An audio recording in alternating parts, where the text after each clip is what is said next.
Hello and welcome to a new episode of Love Muslims Critique Islam, Part 12, Slavery. Throughout this series of videos, I'll be sharing with you the truth of Islam that you just won't get from the mainstream media, nor will you get from Muslims. So let me reveal to you the secrets Imams don't want you to know, and I'll take you on a journey of absolute truth. It is normal for Muhammad to have slaves, both male and female. That's been accepted into the doctrine of Islam. Some would find themselves as spoils of war, and some would be traded. Most would be women and children, and some women who were married will find their husbands and other male relatives killed, except for a few lucky ones who could become eunuchs. Eunuchs would always attract a higher price, as they would often make better soldiers and, of course, ideal guards for harems. But castration is not allowed in Islam, so the men will have to be made into eunuchs outside Islamic territory before being shipped home to market. Muslims who take captive women as their concubine slave are really exercising their right to do so, and Allah's given permission. But the Quran does specify that slaves must be treated well, and allows slaves for good conduct to be able to buy their freedom, and even tells the owner to financially contribute towards the cost. Most of the captured females would join Muhammad's growing band of concubines, and to become a member of his concubines gave them a slightly elevated status with more privileges than ordinary slaves, and even more so, and rules determining the paternity and ownership of the concubines is outlined in Sharia law. Should a concubine become pregnant with her master's child, she's elevated still further, and her child will have equal status with her master's wives. Should a concubine be granted freedom, not let go as such, but she will be promoted as a mistress. So the Quran is it does state the number of wives allowed, no more than 4, unless you're Muhammad, of course. But the number of captured women you desire for marriage is limitless. Now, through jihad, Islam expanded, and as the Islamic empire grew, so did the ever-increasing supply of slave. The slave trade was very lucrative and profitable for Muhammad, and he would use his network to buy and sell, trade, and use them as currency. People were a commodity, and the result of spoils of war, the booty to be shared among his followers, and all war prisoners would be automatically made a slave. Slave masters would raid Christian-based countries throughout the Ottoman Empire, from Spain to Asia.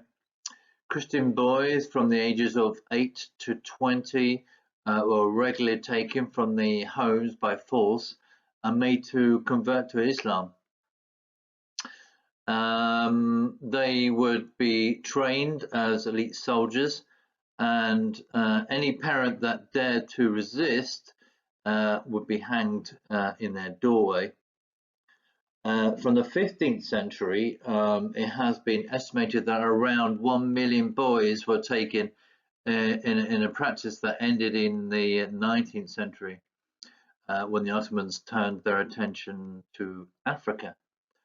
Raiding pirate parties from North Africa in the 16th and 18th centuries would be dispatched to go people hunting and capture slaves throughout Western Europe traveling to Spain, Italy, Portugal, France, and the British Isles, even as far north as Iceland.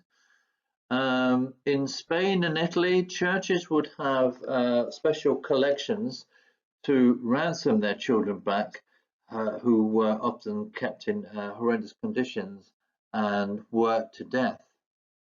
Islam in the Indian region took a hold from the 7th century when the Arabs invaded the area to capture many Hindus for various sultans.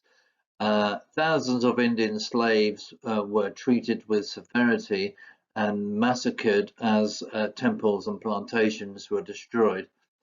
At any one time, it was estimated that the Sultan Firoz Shah held about 180,000 slaves in his court, 40,000 of which were palace guards in the 14th century. So it went on then.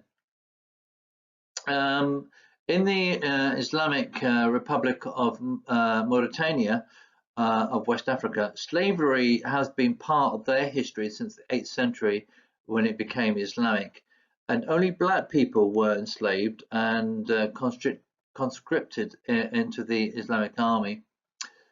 Several attempts have been made to outlaw slavery throughout the 20th century, when forming slave armies were revived in the early 1960s, but have been met with stiff opposition. Some tried to defend slavery by citing that the slaves were merely servants who have been for the families, the same families, for generations, but those who have managed to escape speak of harsh brutality and harsh treatments. A 20-year civil war in Sudan came about after Islamic law came into force in 1983, which split the country into two, north and south. The Islamic North frequently would capture and enslave the mainly Christian inhabitants of the south.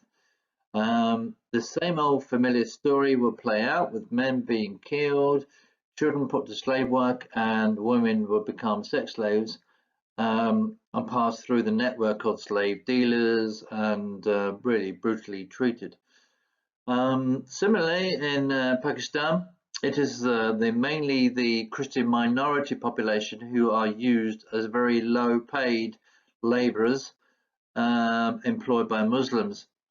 A militant Islamic group would kidnap and enslave boys as young as 6 years old from Christian villages, keep them in poor conditions, and beat them regularly to sell for slave labour or for sex work.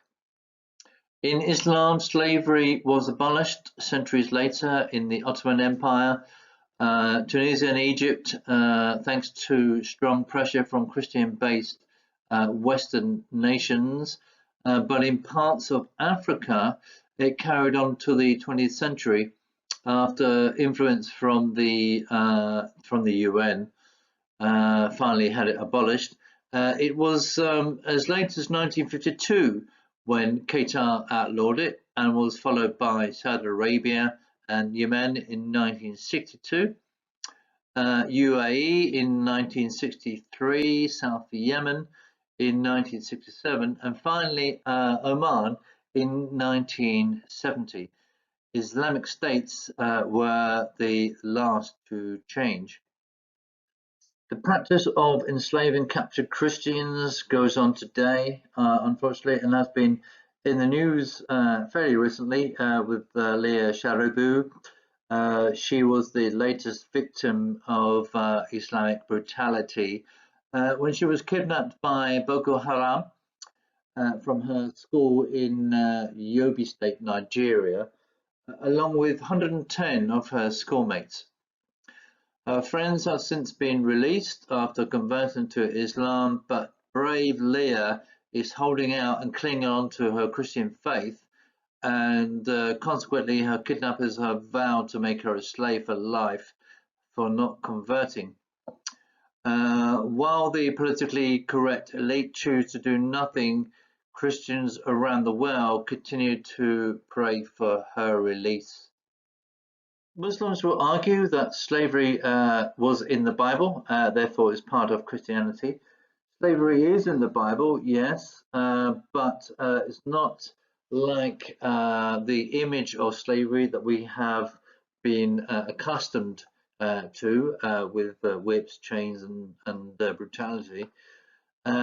Slaves then were treated more as family members and part of the household, in fact, and were even given an option to be freed after 7 years through a Mosaic law, but didn't choose to be so often, and chose to stay with their masters, and considered them more as employers rather than slave owners. Um, Slavery is not part of Christianity, as Jesus never had any, and came to set the oppressed free. A fact not lost on William Wilberforce. You can see there in the picture. He was a Christian English member of the British Parliament in 1780, where he would continuously lobby for social reform.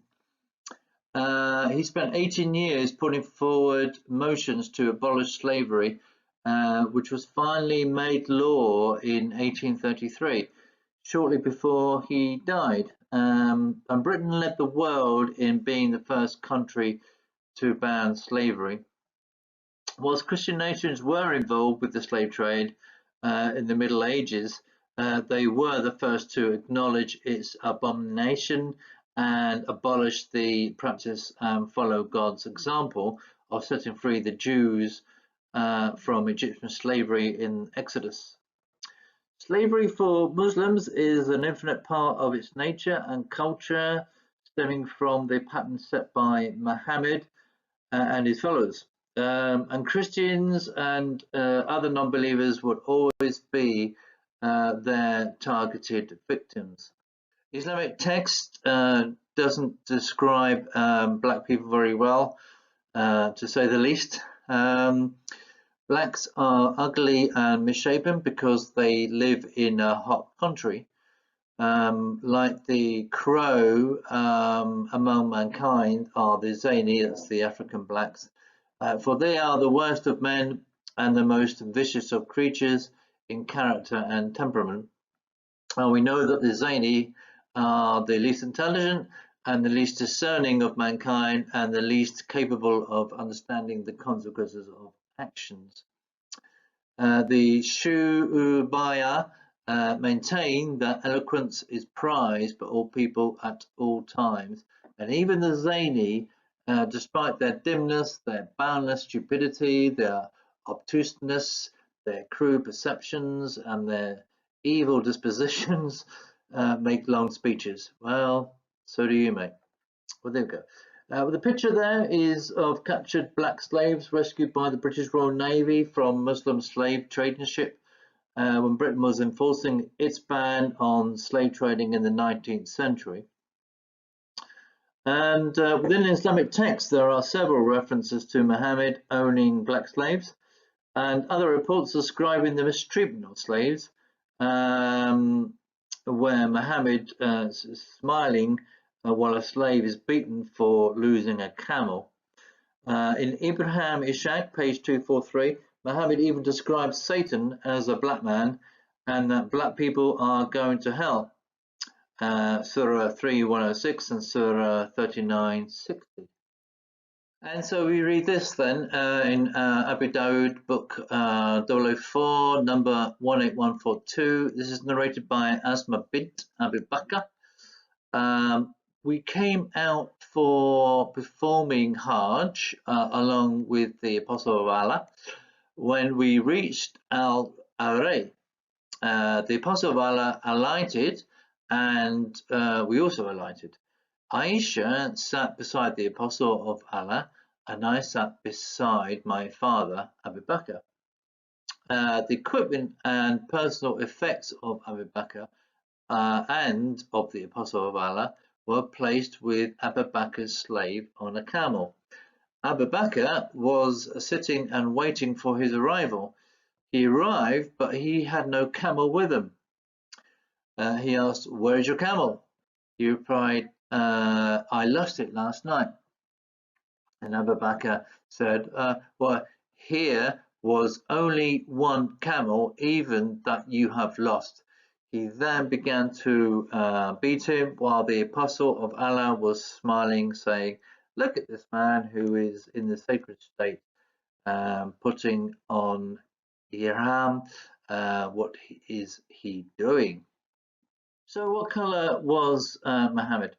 Well, Islam is quick and anxious to point out that Muhammad was Caucasian with the complexion of a white man. Abu Juhayfa reported this. I saw Allah's messenger, peace be upon him, that he had white complexion and had some white hair. Salim narrated that his father said this. Sometimes I remember the words of the poet when I was looking at the face of the messenger of Allah, peace be upon him, on the pulpit. He did not come down until all the waterspouts in Al-Madinah were filled with rain, and I remember what the poet said. He has a white complexion, and rain is sought by virtue of his countenance. He cares for the orphans and protects the widows. These are the words of Abu Talib. Now, however, the usual discrepancies within the Islamic texts, as you can see from the picture there, in these two quotations concerning Muhammad's description, and I'll let you decide which one is correct. So when asked what color Muhammad was, the description came back as, well, not completely white. But then again, anyone who says that the Prophet was black should be killed. The Prophet was not black. The great Muhammad Ali, 3 times heavyweight champion boxer of the world, knocked himself out with this mishit of a punch aimed at the established white society in America when he changed his name in 1964. His name at birth was Cassius Marcellus Clay, who was named after his father, who was named after a politician who worked for Abraham Lincoln for the abolition of slavery in America. But he changed his name when he converted to Islam in 1964 to that of 2 white owners of black slaves of the 7th century. Well, there we go. Poor man, misinformed. Well, I hope you have enjoyed this insight into Islam. In the next episode, I will be exploding the myth that Islam enriched Spanish culture. But in the meantime, it's bye-bye from me. Bye-bye.